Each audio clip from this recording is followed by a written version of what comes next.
everyone, welcome back to my channel. So this video is gonna be about जैसे कि exam में भी पास आ रहा है तो सबकी फ्रस्ट्रेशन लेवल बहुत ज़्यादा हाई हो रही है। प्लस मेरे साथ भी ऐसा कि बस 1 महीना रह गया है, बहुत सारी चीज़ें हैं, प्रोडक्टिविटी नहीं आ रही है उतनी, क्योंकि हम बहुत ज़्यादा हाई एक्सपेक्टेशंस रख लेते हैं बहुत चीज़ें देख देख कर कि 17 घंटे पढ़ना है, 18 घंटे पढ़ना है, ब्ला ब्ला ब्ला ब्ला। ठीक है, तो ऐसा कुछ नहीं सोचना है। मैं आपको 5 चीज़ें बताती हूँ। I am also trying this और ये मेरे लिए वर्क कर रही है, तो आई होप ये आपके लिए भी करेगी। सबसे पहले है कि फ़ोन की एडिक्शन। देखो, हम सबको ये होता है कि अगर रील्स चलाने लग जाते हैं तो फिर टाइम का पता ही नहीं चलता कितनी है। तो उसके लिए मैं पर्सनली एक ऐप यूज़ करती हूँ। मतलब वैसे तो बहुत सारे ऐप हैं, लेकिन मैं एक रीगेन ऐप है वो यूज़ करती हूँ। तो उससे ये रहता है कि आपकी फ़ोन की ना चेक रहता है कि आप कितना यूज़ कर रहे हो, और आप ना उसमें ब्लॉक भी कर सकते हो पर्सनली। कि जैसे यूट्यूब है तो आप मतलब 10 मिनट का उसमें टाइमर सेट कर सकते हो कि सिर्फ आप 10 मिनट वॉच कर पाओगे और उससे ज़्यादा नहीं वॉच। तो उससे ये रहता है कि आप ज़्यादा यूज़ नहीं करते हो फिर वो ऐप्स, है ना, कंट्रोल में रहते हो। बिकॉज़ आजकल ऐसा हो गया सोशल मीडिया से और ये जो इंटरनेट का ये है कि हम बस लगे रहते हैं। मेरे साथ भी ये होता था, तो मैं फिर इंस्टाग्राम चलाना छोड़ चुकी थी, ये वो एवरीथिंग। बट अगर आप कंट्रोल में रहना चाहते हो, अगर चलाना भी चाहते हो, बिकॉज़ हाँ, फ्रस्ट्रेशन बढ़ जाती है, स्ट्रेस होता है, बात करने के लिए नहीं होता है, तो you can use this app. This is very good app. Okay, so first तो ये हो गया। सेकंड, जब हम पढ़ते हैं तो हमारे दिमाग में बहुत सी चीज़ें चलती है। जैसे सोचो मैं पढ़ रही हूँ और मेरे दिमाग में एकदम से आता है, ओह माय गॉड, मुझे यूट्यूब वीडियो बनानी चाहिए उस चीज़ के लिए। तो उसके लिए आपको क्या करना है, आपको एक ऐसी डायरी रखनी है साइड में या एक पेज, और जैसे ही आपका माइंड डाइवर्ट होता है तो आपने ना यहाँ लिख देना है वो थॉट जो भी आपके दिमाग में आ रहा है।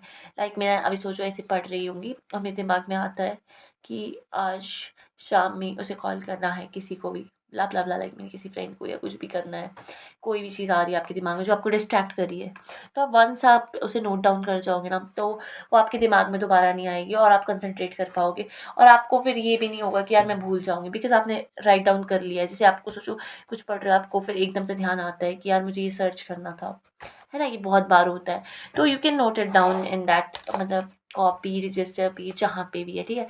तो this will work wonders for you कि जब भी आप ऐसे किसी सोच में डूब जाते हो, एकदम से कुछ और सोचने लग जाते हो। Third is going to be about रुको, हाँ, अब बोलती हूँ, ठीक है? Third is going to be about मैंने 5 सोच रखी थी, अब मैं तीसरी भूल गई। देख रहे हो तुम मेरा दिमाग? Third is going to be about the clock, stop watch. या हमें लगता है कि यार हम 10 घंटे पढ़ रहे हैं, 12 घंटे पढ़ रहे हैं, लेकिन रियल टाइम हमें पता नहीं चलता। और प्लस हम बहुत डिस्ट्रैक्टेड भी होते हैं। सोचो मैं 5 मिनट पढ़ रही हूँ, उसके बाद मैं सोच रही हूँ यार उसका मैसेज आया, चेक कर लेती हूँ। अरे यार ऐसा हुआ था, वैसा हुआ था, ऐसे करने लग जाते। तो उसके लिए आपको क्या करना है कि आपको एक स्टॉप वॉच लगा के रखनी है। तो आप ना उसमें पर्टिकुलरली और ऑनेस्ट रहना है स्टॉप वॉच के साथ। ऐसे नहीं कि टॉयलेट जा रहे हो और स्टॉप वॉच ऑन करके छोड़ के चले गए हो, नहीं, ऐसा नहीं करना है। आपको क्या करना है, जितना टाइम आप पढ़ रहे हो उतने ही टाइम की स्टॉप वॉच लगानी है। उससे ना आपको मतलब आपकी प्रोडक्टिविटी बिल्कुल एग्जैक्ट पता चलेगी, आप एक एग्जैचुरेट फॉर्म में नहीं होगा। और प्लस प्लस प्लस प्लस इसमें आपको अपने वीडियो लेक्चर्स इंक्लूड नहीं करने। वीडियो लेक्चर्स कभी भी पढ़ाई के उसमें इंक्लूड नहीं करने। सेल्फ स्टडी इंक्लूड होती है सिर्फ कि जब आप अपने आवर्स काउंट करते हो ना, वैसे तो आवर्स गिनने ही नहीं चाहिए, आपको टॉपिक वाइज करना चाहिए। लेकिन फिर भी हम बच्चों के दिमाग में ये रहता है सबके ही कि अगर हम किसी को बता रहे हैं तो हम आवर्स के बेसिस में बताते हैं, ठीक है? तो तीसरी ये चीज़ हो गई। ये तो मतलब बहुत ज़रूरी है स्टॉप वॉच वाला। तो इसमें मतलब देखो सबसे पहले क्या होता है, डिस्ट्रैक्शन की 2-3 चीज़ें हैं वो तो हो गई। एक फोर्थ है इमोशनल चीज़ें। जैसे अब जैसे धीरे-धीरे ना स्ट्रेस बढ़ता जाता है तो हमारे साथ क्या होता है, हम घर से बाहर निकलना बंद कर देंगे और फिर बहुत चीज़ें ऐसे करना शुरू कर देते हैं, तो उससे ना हमारा स्ट्रेस लेवल बिल्ड हो जाता है। मैंने पर्सनली अपनी लाइफ में नोटिस करा है कि मैं ना कुछ टाइम से बाहर नहीं निकलती थी। मुझे ऐसा लगता था मुझे बाहर जाना नहीं, मुझे लोगों से इंटरेक्ट नहीं करना है, प्लीज़ मुझे पसंद नहीं है ज़्यादा। मतलब मुझे ऐसा लगता है यार, मतलब क्वेश्चन करना है, मुझे थोड़ा पसंद नहीं है वैसे। तो मैं निकलती नहीं थी। तो यार उससे पता है क्या होता है, अंदर-अंदर रहने से स्ट्रेस बिल्ड हो जाता है। आप किसी से बात नहीं कर रहे हो, आप अंदर-अंदर रह रहे हो। तो ये चीज़ें ना मतलब बहुत ज़्यादा इफ़ेक्ट करती है आपके माइंड में। आप मतलब सोचो 1 हफ़्ता ऐसे करोगे, फिर आप डिप्रेस्ड हो जाओगे, फिर आप 1 दिन उसमें बर्बाद करोगे। तो इससे अच्छा है तो आप बैलेंस्ड वे में पहले ही चल पड़ो। तो आपको क्या करना है कि आपको सुबह ना वॉक पे जाना है। सुबह-शाम जब भी आपको टाइम मिले 10-15 मिनट नेचर में जाना है। और उस टाइम ये नहीं करना है कि गाने लगा, मतलब गाने तो सुन सकते हो, चलो कई लोगों का होता है कि गाने सुन के, ये नहीं करना है कि लगे हुए फ़ोन में मैसेज ये वो। उस टाइम आपने अपना टाइम एन्जॉय करना है, अपने आप को, अपने आप से बात करनी है। थोड़ा आस-पास जो भी है मतलब नेचर को, उसको एब्ज़ॉर्ब करने की कोशिश करनी है और ये ना वंडर्स वर्क करता है।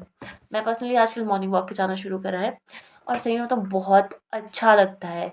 आपका माइंड इतना फ्रेश हो जाएगा ना, आप सोचोगे भाई। और last but not the least, sleep. देखो जब पेपर ना पास आने लगता है तो हम लोग को ऐसा लगने लग जाता है यार सोना कम कर देते हैं। भाई सोने की कॉम्प्रोमाइज़ करने की ज़रूरत नहीं है, अगर सोओगे नहीं तो ये दिमाग चलेगा कैसे। हमें मेंटल वर्क करना है, हमें फिजिकल वर्क नहीं करना है।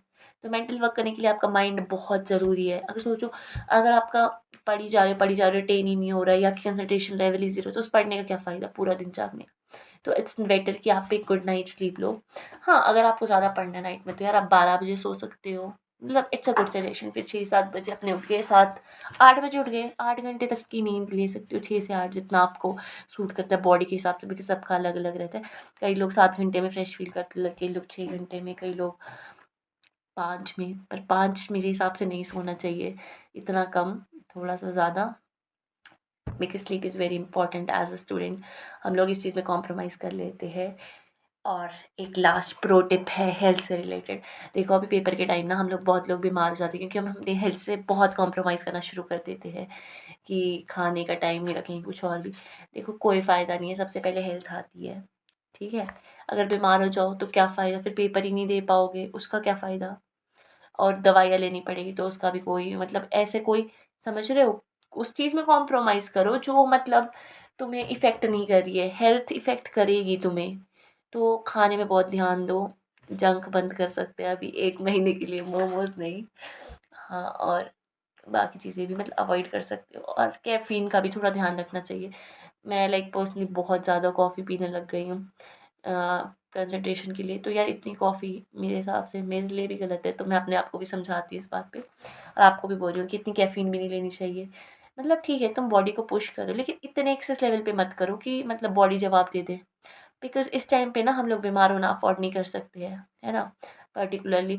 हाँ ठीक है, किसी दिन 8 घंटे हो रही, किसी दिन 10 घंटे हो रही, किसी दिन 12 घंटे हो रही, वो चलेगा, कंसिस्टेंसी रहेगी तो चलेगा कितना भी हो। बट हाँ, अगर स्टॉप हो जाएगा 3-4 दिन बीमार हो जाओगे तो समझ लो। So that's it for this video. Okay, bye. Hope the tips are beneficial for you. See you soon.